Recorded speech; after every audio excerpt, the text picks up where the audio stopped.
Our next trend that we're going to talk about is atomic radius. So how big is my atom going to be? And there's two factors that determine how big the radius is going to be. The first one is the number of energy levels of electrons that are in the atom.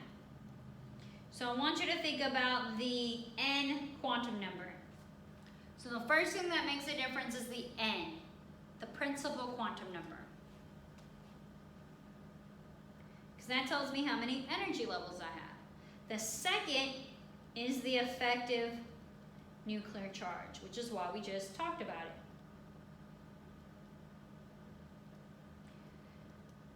So remember, the effective nuclear charge is with which these outer electrons are held into orbit, because where they're located determines my size.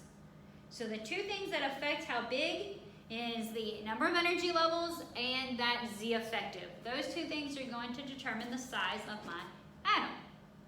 So let's look at my trend. So same thing, we're going to talk about going down a group and across a group for my atomic radius. So like I said, you're going to have one of these for the next couple of them. All right, so let's talk about when I go down a group. What's happening based on these two factors. So when I go down a group, top to bottom, what happens to the Z effective? We said when I go down a group, the Z effective stays constant. So the Z effective doesn't change. So that doesn't really tell me anything about my size of my atom. So this is saying, like, when I go down a group, this doesn't matter. So let's talk about the N. What happens when I go down a group? So if I go down a group, what happens to the N? Here, my N is 2. Here, my N is 3. Here, my N is 4. So as I go down the group, my N increases.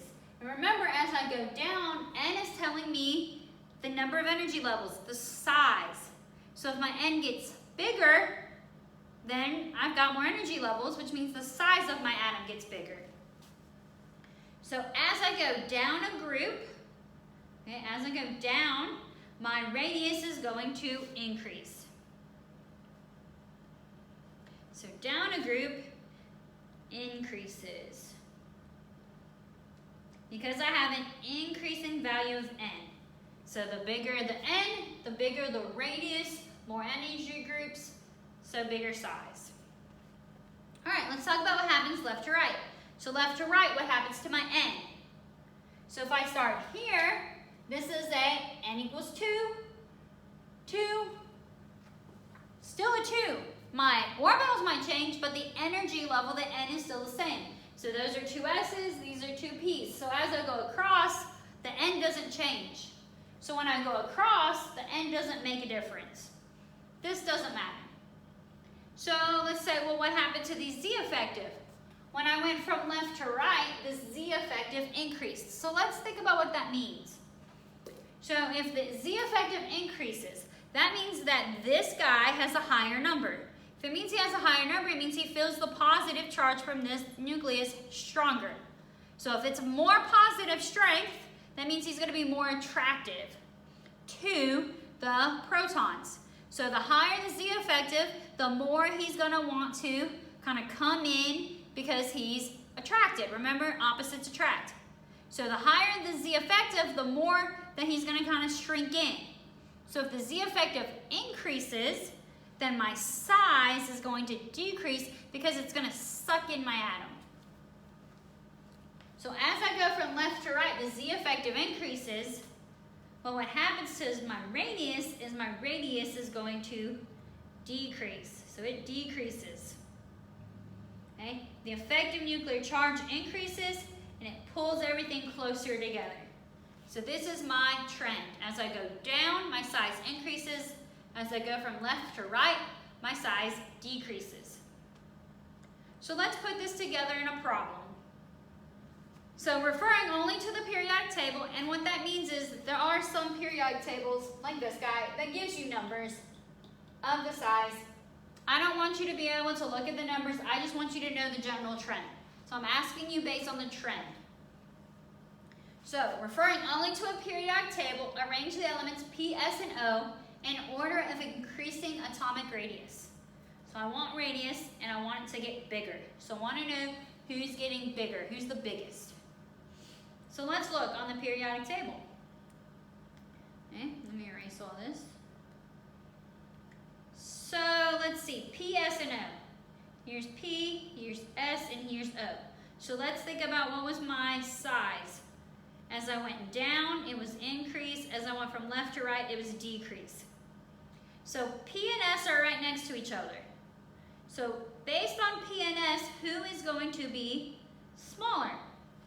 If I go from left to right, the size decreases. So that means S is going to be smaller than P. So S is going to be smaller than P. Okay? Remember, a greater than, less than sign. With these guys, it eats the greater guy. So P is bigger, so it eats P. So S is smaller than P.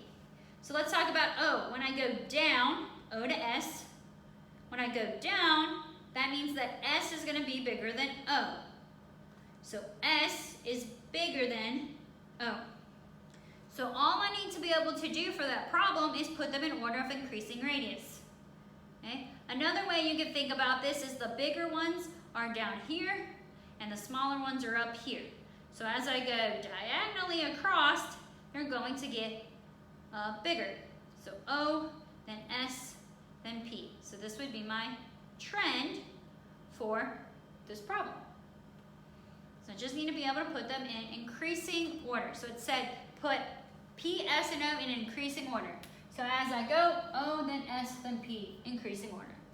So that is my atomic radius. On the next slide, we're going to start a new trend called ionization energy.